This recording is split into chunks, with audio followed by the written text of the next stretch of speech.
آج کام پر نہیں گئے؟ جناب آج تو چھٹی ہے پورے ملک میں، کیوں نہ کہ آج جناب آج تو چھٹی ہے پورے ملک میں، کیوں نہ کہ آج عید میلاد النبی صلی اللہ علیہ وسلم ہے۔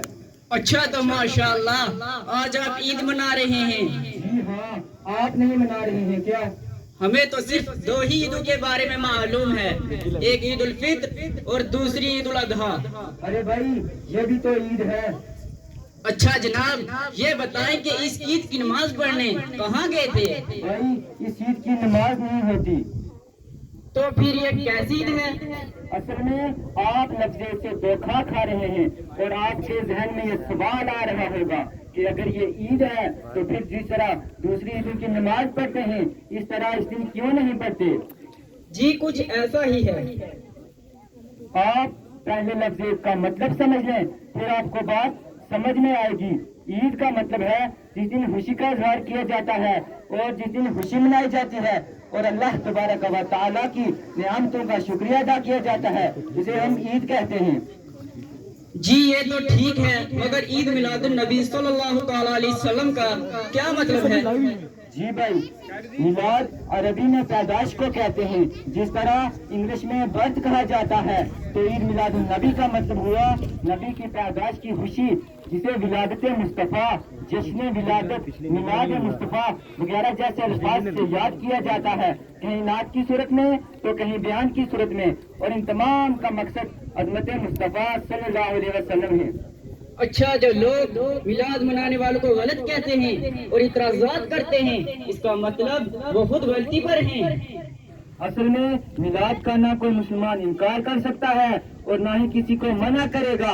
ویسے بھی ہر عقل رکھنے والا شخص اس بات کو سمجھ سکتا ہے کہ ہر امتی پر اس کے نبی کے حقوق ہوتے ہیں، ان میں سے ایک یہ بھی ہے کہ ان کی یاد منائی جائے، ان سے محبت کی جائے اور ذکر خیر کیا جائے۔ ایک اصول یاد رکھیے کہ شریعت میں کسی چیز کے ناجائز ہونے پر اس کی دلیل کا نہ ہونا یہ خود اس کی جائز ہونے کی دلیل ہوا کرتی ہے۔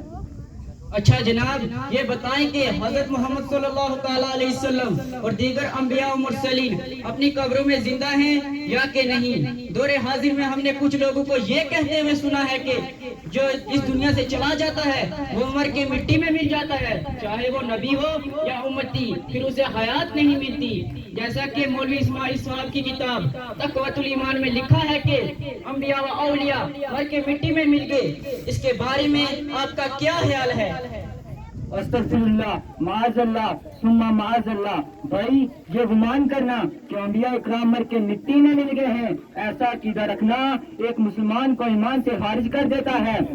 انبیاء اکرام اور شہداء اکرام اپنی قبروں میں زندہ ہیں، یہ قرآن و حدیث اور اجتماع امت سے ثابت ہے، اس پر بے شمار دلائل اور براہین موجود ہیں، جیسا کہ اللہ پاک قرآن مقدس میں ارشاد فرماتا ہے وَلَا تَقُولُوا لِمَن يُقْتَلُ فِي سَبِيلِ اللَّهِ أَمْوَاتٌ بَلْ أَحْيَاءٌ وَلَكِنْ لَا تَشْعُرُونَ۔ ترجمہ کنز الایمان، وہ لوگ جو اللہ کے راستے میں شہید کیے جاتے ہیں تم انہیں مردہ مت کہو، بل احیاء بلکہ وہ زندہ ہیں، وَلَكِنْ لَا تَشْعُرُونَ اور تمہیں شعور نہیں۔ اس آیت سے پتہ چلا کہ شہید اپنی قبر میں زندہ ہیں، کیونکہ اللہ کا فرمان ہے وَلَا تَقُولُوا لِمَن يُقْتَلُ فِي سَبِيلِ اللَّهِ أَمْوَاتٌ۔ جب شہید یعنی امتی اپنی قبر میں زندہ ہیں تو نبی بادرجہ اولاد زندہ ہیں۔ اب حیات انبیاء پر احادیث کی روشنی میں ثبوت ملاحظہ فرمائیں۔ مسند ابو یعلا جلد 6 صفحہ نمبر 147 پر ہے۔ ان انس ابن مالک قال قال رسول اللہ صلی اللہ تعالی علیہ وسلم الانبیاء احیاء فی قبورہم یصلون۔ حضرت انس ابن مالک رضی اللہ تعالی عنہ سے مروی ہے، وہ فرماتے ہیں کہ رسول اللہ صلی اللہ علیہ وسلم نے ارشاد فرمایا کہ شہید اپنی قبر میں زندہ ہیں اور نمازیں پڑھتے ہیں۔ یہ روایت صحیح ہے، اسے امام ابو یعلا نے اپنی مسند میں صحیح سند کے ساتھ روایت کیا ہے۔ میں آپ کو بتاتا چلوں کہ دور حاضر میں جو لوگ ایسا کہتے ہیں ان کے عقائد و نظریات بہت گندے ہیں، ان سے دور رہنا ہر مسلمان پر لازم ہے۔